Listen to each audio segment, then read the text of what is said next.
أعوذ بالله من الشيطان الرجيم بسم الله الرحمن الرحيم وما هذه الحياة الدنيا إلا لهو ولعب فإن الدار الآخرة لهي الحيوان لو كانوا يعلمون Sadakallahul azim.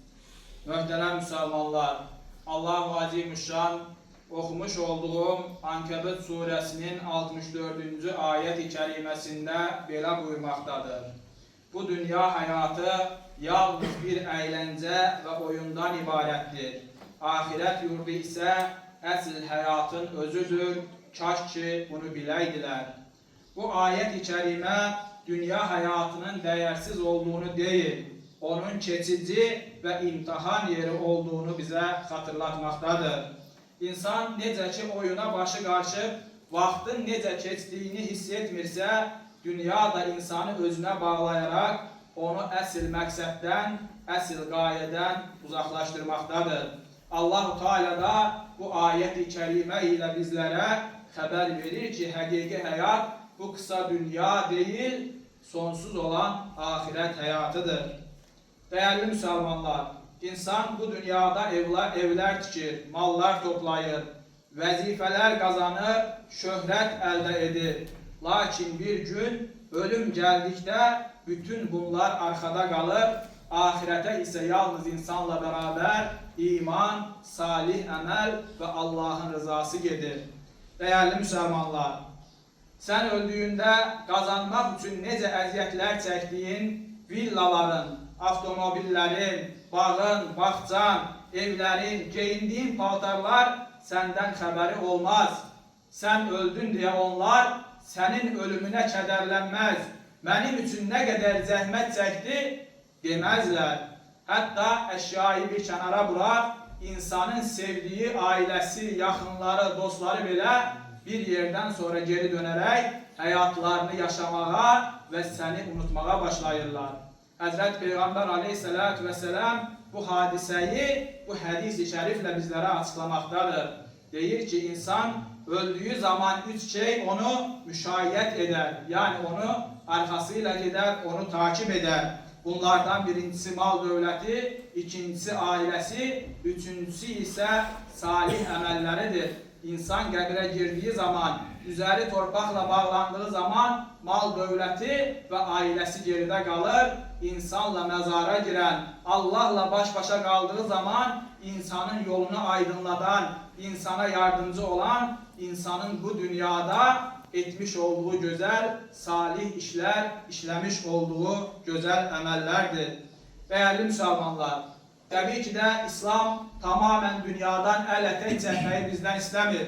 Ruhbanlar kimi dağ üzerine çıkıp insanlarla bağı koparıp dünyadan uzaklaşmayı istemiyor.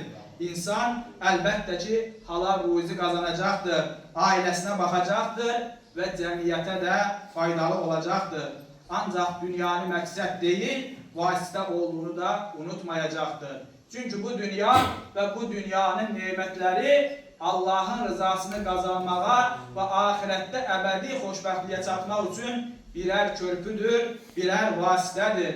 Ancak bazı insanlar bu vasiteyi bir məqsəd olarak görür ve dünyanın nimetlerini dünyayı hayatın merkezine koyarak o şekilde bir hayat yaşamaya devam edir. Aziz Müslümanlar, bir gün Bahreyn'den zekat ve cizya malları getirildiğinde insanlar bunu eşittiler ve mescide Peygamber Aleyhisselam'ın etrafına toplandılar.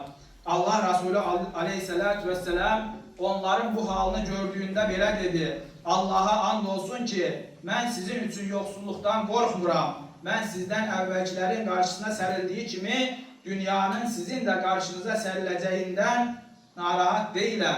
Yani bundan eminim ve qorxduğum şey onları o dünya malı, dünya sevdası aldattığı kimi sizi de bu dünyanın mal dövləti, bu dünyanın cahcalalı aldadacaktır ve bu sebeple bu dünya malı da sizi helak etmesinden korkuram diyerek dünya malının qəlbə yeridildiği, qəlbə yerleştirdiği zaman insanı helaka, insanı fesada uğradacağını, götüreceğini bizlere bildirmektedir değerli kardeşler. Mal elde olduğu zaman nimettir, mal qəlbə girdiği zaman ise fitnedir, helaktır.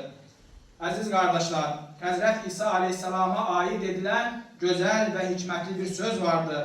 Həris dediğimiz insan, dünyaya meyleden, dünyada tamahkar olan həris insan, duzlu su içen insana benzeyirdi. Necə ki duzlu su içen insan içdikçe susuzluğu daha da artır ve her zaman içdikçe, daha da içdikçe o duzlu su insanı helake götürdüğü kimi həris olan bir insanı da dünyanın mal dövləti istədikcə onu helake götürməkdədir.